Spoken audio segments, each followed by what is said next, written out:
muito bem-vindo. Um prazer ter vocês aqui com a gente. Tenho certeza que esse dia vai ficar marcado para sempre. Tanto, não só pelo motivo de estar, que isso vai para um YouTube channel, mas vai estar marcado dentro da gente, com uma coisa bem especial. Muito obrigada. Sejam bem-vindos. Nós que somos muito felizes de ter reencontrado a família de vocês aqui, né? Quando eu digo família, não a família pessoal, mas a família estelar, né? A gente tem reencontrado muita gente bacana aqui em Orlando. Essas parcerias que estão aparecendo na vida da gente, né, Leandro? Verdade. E você para mim ainda era um holograma, porque eu achava que o Anderson criava a esposa, né? Que ele ficava prendendo você em casa. Olha a responsabilidade. Aí hoje não, hoje eu vi que você é de verdade, apesar de saber que você já existia, mas hoje eu conheci, então a tua energia é incrível, muito obrigado, Cíntia. Eu tenho dentro da minha personalidade, desde sempre, desde criança, sempre fui muito questionador, sempre gostei de saber as coisas, de ter explicação. A minha maior dificuldade dentro de todas as religiões, por exemplo, que eu passei, foi entender algum dogma. Eu sempre esbarrava em alguma parede. Na minha família católica, colégio batista, depois espiritismo e tudo mais, eu sempre esbarrei em alguma coisa que não tinha resposta dentro daquele local em que eu estava. Então essa questão de questionar sempre teve em mim. Então, o momento que eu vou passar alguma informação para alguém, não tem como tirar isso, tirar o DNA do questionador de dentro da informação. Então, o que eu tento, sempre, desde o começo, e agora com o Lael, que pegou isso também, a nossa personalidade meio que se completa. A gente tem outras características, né? Mas a característica do questionador está ali em nós dois, né? Então, eu diria que foi uma das coisas que conectou dentro do trabalho, mas não tem como tirar esse DNA, essa questão do questionador impresso. Então, o meu trabalho não é necessariamente desconstruir, apesar de que mas o meu trabalho é que as pessoas se tornem questionadoras. Até mesmo pela astrologia, eu sempre fui muito receoso com essa questão dos astros realmente influenciar, porque nós não somos desse local, desse sistema, né? Não. Então, como eu tinha essa visão mais ampliada que os astros eles não podem coordenar, mesmo que sabendo que esse corpo biológico pertence a esse sistema, a essa Terra, a essa orbe, eu sabia que a minha essência e o meu espírito ele não podia obedecer aquelas diretrizes de cima, porque isso acontece por conta do controle dentro dessa matrix, né? Então, sim. Eu sempre fui muito questionador. Eu sempre tive muito... Hoje nós temos um bom astrólogo lá no Educação Consciencial, né? Que é o Tomás, né? Que é um jovem. Ele me trouxe uma visão tão diferenciada, eu falei assim, agora sim eu consigo compreender a astrologia. Não aquela que foi vendida no gibi, no jornal, e de algumas pessoas que usam o mesmo mapa, porque você sabe que hoje em dia, eu acho muito errado que as pessoas vendem mapa na internet. Faça seu mapa astrológico, aí tá lá, promoção R$27,90. 1.000 pessoas curtindo, 50 mil. A pessoa pega aquele mapa que tem a mesma... Ela já criou o mesmo mapa... Ela só vai distribuindo as pessoas, a pessoa acredita naquilo e leva aquilo como uma verdade. Aí ela começa a reprogramar a vida dela a partir daquela programa de computador que faz aí a gente chama de aí começa a criar holografias na vida. Claro. Já desenvolveram apps. Para entender que tudo no universo é número, né? Não a numerologia como a gente pensa, mas aquele número rege você por algum... É muito louco isso. Tanto é que quando a gente faz... Rege, quando a gente faz a chave de conexão serafínica, que é uma chave com código de luz, que o Lian faz o cálculo lá, que vê lá... A gente está conversando com a pessoa fica assim, cara, você está me descrevendo. É a frequência. Mas o mesmo número fala para todo mundo? Não, porque é muito engraçado que não é só aquele número, mas também o que a gente abre... nossa frequência, a gente manda sinais, ondas, e essas ondas vão lá e buscam essas informações. Porque nem todo mundo que tem um 6, ou um 5, ou um 4 é igual. Não é assim, porque o pessoal, igualzinho o meu número, isso é igual, né, Liana? A gente viu isso, não foi uma, duas, foram centenas de vezes. O mesmo número batia, mas na hora de fazer a leitura, tem um arquétipo, né? Como a pessoa está vivendo, onde ela está, tudo conta. É claro que tem um monte de informação bacana, tem um monte de ferramenta que a gente pode usar ao nosso favor, pode aprender com elas, porque, na verdade, alguém codificou antes, mas você pode pegar esses arquivos e transformar dentro de você. Eu acredito nisso. Eu estou olhando você a partir dos olhos da Cíntia, eu estou escutando você a partir do ouvido da Cíntia. A gente que acha que está escutando pelo nosso próprio ouvido. Não existe isso. Porque se você estivesse sozinho, você ia perceber as coisas de uma forma diferente. Se você não tivesse ninguém, só você no mundo. Mas quando você multiplica e vai se olhando, enxergando a partir do outro, os reflexos, né, que é você mesmo, mas como é que eu posso ser, então, o Lael, a mãe dele, o pai, eu posso também ser a vizinha, o inimigo. Como é que eu posso ser isso tudo? Aí você começa a ver aquilo que o William traz no Desdobramento desde a Fonte, num dos eventos que a gente chama Conexão Serafínica. É muito difícil você querer entender isso, que você é o todo. Quando a gente fazia prova de matemática na escola e punha só o resultado, o professor falava, como é que você chegou nisso aqui? Como é que chegou? Exatamente. O somos todos um é isso. É o resultado da equação. Mas espera aí, como é que você chegou até aqui? Então, a chave, o problema, o nosso maior problema, como humano nessa existência, é tentar colocar as coisas em caixinha ou criar uma pílula que resolva. Me dá uma pílula para eu despertar. Eu vou tomar isso aqui, tomo com água, espero meia hora e despertei. Infelizmente, também gostaria. Mas não existe. Então eu vou despertar com suor. Vai começar com suor e eu vou ter que estudar. Por que estudar? E estudar o quê? Estudar tudo. Geografia, história, matemática, física, biologia. Eu falo, mas o que isso tem a ver com despertar da consciência? Tudo. Se você não entende quem é você na fisicalidade, ou o que é o seu corpo físico, do que ele é feito, como ele funciona. Se eu não entendo a minha mente, a parte da psicologia, os arquétipos que a gente falou, outras coisas. A parte espiritual também é importante, mas eu preciso entender o planeta em que eu estou. Claro. Como é que o planeta é formado, como é que ele é dividido, do que ele é feito. Depois eu vou entender o universo, a matéria, do que ela é feita. Eu preciso entender isso. O despertar passa por isso. Depois que eu entender um pouquinho de quem eu sou e aonde eu estou, eu começo a responder outras perguntas. Antes de chegar...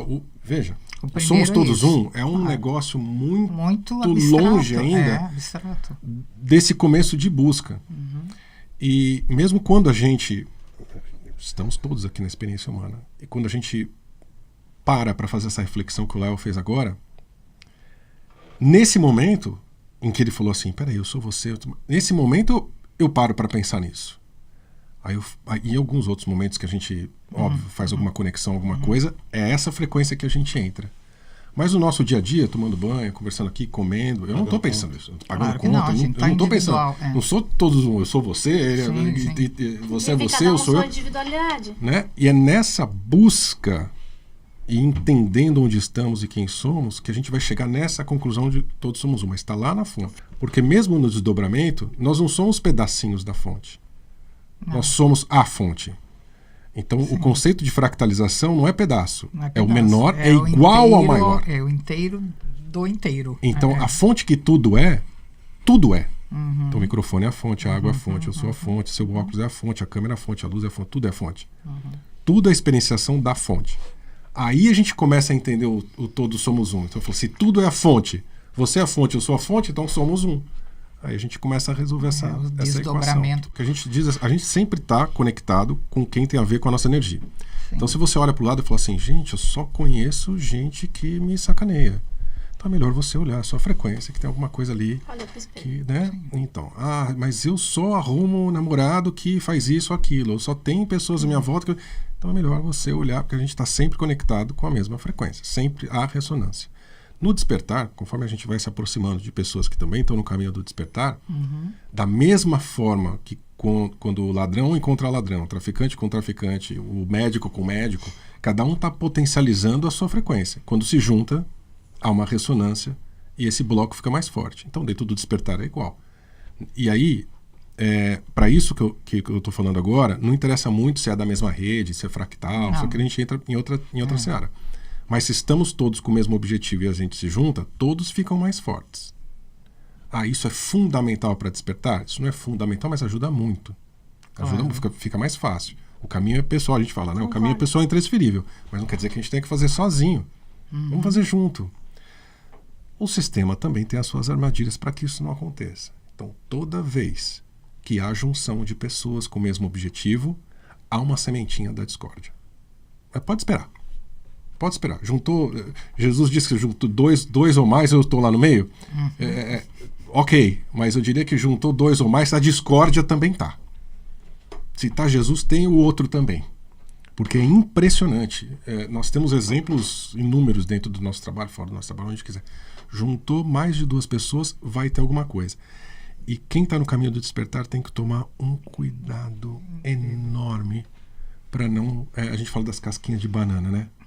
O sistema coloca a casquinha e a gente vai e pisa. Muito cuidado, porque fica mais difícil, da mesma forma que facilita todo mundo junto. É fundamental? Não. Mas facilita. Da mesma forma que dificulta muito quando a gente se separa. Muito. Então a gente precisa tomar muito cuidado. Quando essas pessoas se separam, que estão todas caminhando para Uma mesma direção. mesma direção. Ah, As e pessoas por causa se juntam. da divergência, elas se separam. Se separa. Vai ficar mais difícil para todo mundo. O verdadeiro líder tem uma responsabilidade enorme. Enorme. Que ninguém quer ter. Ou que todo mundo quer. Todo mundo quer ser sempre líder, mas não alguém quer ter a responsabilidade do responsabilidade, líder. Aí, sim, aí é outra coisa. Porque daí vem a falta de autorresponsabilidade, que já é outro assunto. Você isso pode mesmo. chegar e pode sair também, né? Não tem problema nenhum, não há nada negativo nisso. A gente mesmo na educação consciencial chega um momento que aqui não é aluno, né, mas aquela pessoa que está seguindo ali aquelas diretrizes, né, como você mesmo explica, que somos catalisadores, chega um momento que a gente quer mesmo que a pessoa vá andar sozinha, assim, quem também está trabalhando com a gente, que chegue um momento que vá fazer o seu trabalho. Só que as pessoas não entendem. Elas acham que está perto da gente, muitas das vezes, a educação consciencial como uma empresa. Eu estou assinando uma carteira, eu tenho um compromisso com vocês comigo. Não, isso é uma armadilha muito grande, muito grande. E outra, da educação consciencial as pessoas ainda não entenderam. Eu parei muito, o Lian tem me controlado bastante, de passar informações para as pessoas, que as pessoas, elas se assustarem, depois elas têm você como guru. Isso é doentio. E se eu falar que tua supramônada mandou alguém ali, que é você mesmo, está falando com você? Mas as pessoas nunca vão querer entender isso. As pessoas precisam terceirizar. Eu preciso de um pai velho, eu preciso de um pai de santo, de uma mãe de santo, eu preciso de um terapeuta para eu poder Preciso andar. de um pastor, preciso de um pastor, pai. Preciso de alguém. Mas isso é Lembra frequência. É porque o eles seguir. olham pra Preciso fora. de alguém, Nós somos- porque não somos suficientes, porque somos pecadores, porque eu preciso do intermediário para falar com Deus. Toda religião tem um Preciso de alguém intermediário. mais santo que eu, mais Isso. santificado, mais preparado, Exato. que tem um acesso mais direto a fora Deus. culpa, Exato. por isso. Alguém tem que me mandar. Daí eu obedeço e vai dar Só tudo que certo. só vocês Tipo que assim, podem obedecer isso. Os meus escolhidos, eles têm direito a tudo. Escolher qualquer mulher, ter 10 mulheres, matar, roubar, tomar a terra do outro. Essa terra não é sua. O meu Deus não é o mesmo teu Deus que o teu. Os meus irmãos são escolhidos É pelo meu terrível Deus. isso, Agora, qual é não esse é? Deus, então? E é muita contradição. Não estou falando que a Bíblia não tem coisas boas, qualquer outra escritura sagrada. Pelo contrário. Mas observa cientificamente aquilo. Observa sem o olhar da crença. Você vai ver que tudo foi criado para manipular. Jesus, homem que recebeu o Cristo, ele nunca botou a mão como escriba num papel e falou assim, ó, eu estou deixando aqui escrito e assinado, fui eu que deixei para vocês, né? Foram escrever sobre Jesus Depois de- séculos depois. Acho que 200, né? Anos 300 depois. anos. Eu acho que a primeira foi 70 anos. A primeira vez que escreveram isso alguma foi que coisa. escreveram. E aí você Paulo vê... veio 200 depois, né? Né, qualquer que seja a planta, né, num vasão, ela quer ir lá cortar no jardim aquela rosa linda, levar para dentro de casa para durar 2 horas. Né? Não sabe que está fazendo uma grande besteira. Agora, se ela corta aquela planta com todo um respeito para fazer uma maceração, fazer um banho, e direcionado para que serve, que não é só pegar e botar uma rosa na água, né? Existe a frequência intenção. daquela. Tem que ter intenção. Tem que pôr a intenção naquilo. É. Você pode curar pessoas, você pode se curar com a natureza. E você sabe que no início os magos, os grandes seres que estavam aqui, eles usavam poder, né, o mentalismo, né, para poder manipular a energia. Por isso falava assim nas mitologias, a Merlin, Morgana, que falava com as fadas, com as senhoras das águas, com Yara, porque era um contato muito direto da humanidade. Quando foram desligando nossas capacidades dessa manipulação, porque a gente pensa que, não, porque a manipulação foi porque veio um Deus. Não, a manipulação acontece nesses sequestros ou nessas abduções desde que a Terra começou a ter experiência humana. Eles começaram a falar assim, não, vamos lá, vamos mexer. Começaram a mexer e tirar a capacidade da gente, por grupos, seleções de grupos, por conta de, não é meu grupo, então esse aqui não pode ter isso. Aquilo que a gente falou desde o início com esses deuses, né? Mas no início nós tínhamos a capacidade, pelo poder da mente, de falarmos telepaticamente, conversarmos com essas entidades. Isso foi tirando até que a coisa foi indo para a questão simbólica, né? Então, para falar com as entidades precisava criar todo um simbolismo, criar arquétipo, tinha que fazer ritual, aí tinha que fazer, conjurar elementos, depois foi Aí para põe os... fogo, faz fogueira, joga Aí saiu do água. fetichismo, aí depois, quer dizer, foi simbolismo, foi para o fetichismo, hoje em dia a gente fala que é feitiço, magia. Mas a gente tem que fazer tanta força para levantar um campo energético do outro lado, né? Seja pelo lado positivo ou quem quer usar pelo lado negativo, que as pessoas perderam esse contato. E quem sabe não passa. Aí fica o tal do sincretismo. Ó. Por que isso? Você vai perguntar talvez para uma pessoa que é um líder religioso dentro de uma condicionante de matriz africana. Não, que isso é segredo. Mas essa folha aí é de Ossan que é o senhor dessa folha. Então essa folha é de Jurema, da cabocla Jurema.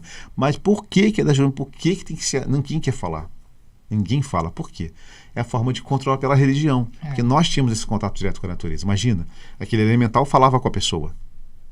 E perdemos o contato. No último ciclo experiencial, a gente já falou que está no fim desse ciclo. No ciclo anterior, a gente conversava com essas entidades. Tua avó não chegava para você e falava assim, ó, vai chover? E não chovia?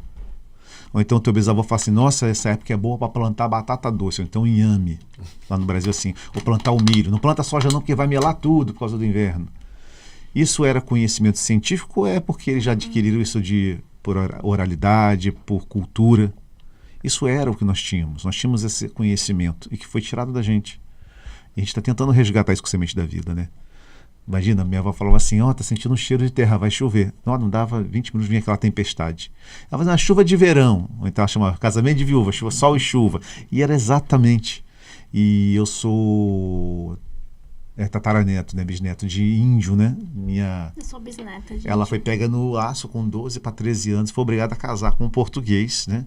Mas a filha dela, né, que já veio ver ser minha bisavó, ela era chamada, ela aprendeu com a mãe um monte de coisa. Então os fazendeiros chamavam ela lá na região serrana, quando tinha fogo no pasto, né, por causa dos bois, para apagar. Então ela ia com duas faquinhas, começava a rezar assim, e aquele fogo baixava no pasto. Aí você imagina a magia que tinha ali e que não se passou. As rezadeiras da época, a tradição oral está se perdendo. Nós temos muito griots, né? E muitos rezadeiras, muitos herveiros que estão se perdendo. Porque são pessoas que não tiveram a oportunidade de estudar. E eu fico triste que são poucas as universidades ou as escolas que se colocaram à disposição para buscar essas informações e colocar ou em vídeo ou alguém construir um livro junto com essas pessoas. Está se perdendo. Mas a gente precisa encerrar. Porque daqui a pouco vocês vão entrar em conexão de vocês. Vamos. Eu só tenho que agradecer por esse momento especial que a gente viveu aqui. Eu sei que o assunto não tem fim. Não. Né? Esse assunto ele pode virar 10, 20, 100 livros que não vai acabar. Mas gratidão por vocês estarem aqui, doando o tempo de vocês, trazendo tanta consciência, conhecimento, como professores da educação consciencial, vamos dizer assim, né? Professores do astral, olha que legal. Só tenho que agradecer. Muito obrigada. Eu estou muito feliz de estar aqui com vocês, né? Reencontrar o Anderson, reencontrar essa casa, esse espaço de vocês, e não só vocês, mas aqui tem outros grupos, né, também que a gente acabou conhecendo, outros terapeutas. Agradecer cada uma dessas pessoas que sempre que a gente chega aqui tem um carinho de receber a gente. E a gente pretende voltar muitas vezes aqui, espero. E se o nosso caminho um dia separar, não tem problema, mas enquanto estivermos juntos, espero que possamos fazer muita força para a gente derrubar muitas barreiras, né? E dizer a vocês que ainda não saiu Educação Consciencial, é só ir lá no canal, no YouTube, Educação Consciencial. O Instagram também é Edcon, né? Educação Consciencial. Tem também o meu perfil lá no Instagram, que é o Lael Fanin. Mas qualquer pergunta, não adianta ir lá no Lael que eu não respondo. As perguntas do Educação Consciencial que bom, é no Educação Consciencial. E as pessoas vão lá, o que você acha disso? Não, eu falo info@educaçãoconsciencial.com.br, porque tem coisas que tem que ser perguntadas lá no Educação Consciencial, porque não sou eu. Todos os e-mails são respondidos por mim e pelo Leandro. Nunca a gente pode demorar um tempo, porque imagina, a gente não recebe... Demanda. Não, gente, a gente não recebe 100 e-mails, a gente não recebe 200. A gente recebe a escala de 1000 para cima no dia. E quando tem conexão, a caixa da gente, quando a gente fala assim, cara, você viu que tem 3.000 agora? Acabei de...